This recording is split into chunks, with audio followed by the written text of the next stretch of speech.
lalagay na natin yung onions, ring onions. Ring onions.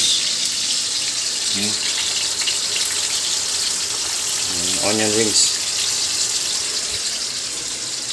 Change the wok, Uncle George. Change the wok.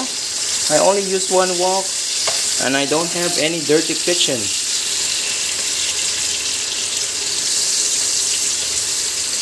I'll wait until it became a golden brown. Onion rings natin. Bango-bango na.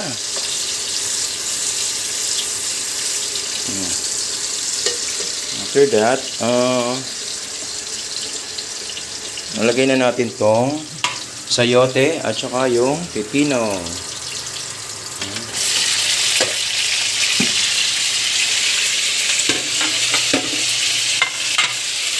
Okay, gigisa natin siya.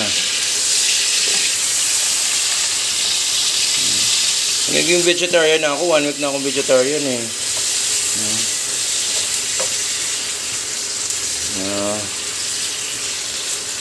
Olive oil, and then garlic, and then onions, and then yan. Isa na natin yan.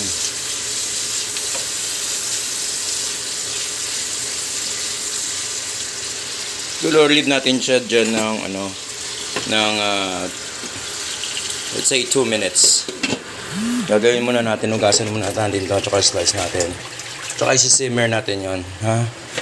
Slice natin yung repolyo natin, yung kamatis. Okay, tapon ko muna to. Ayan. 2 beses ng ugasan.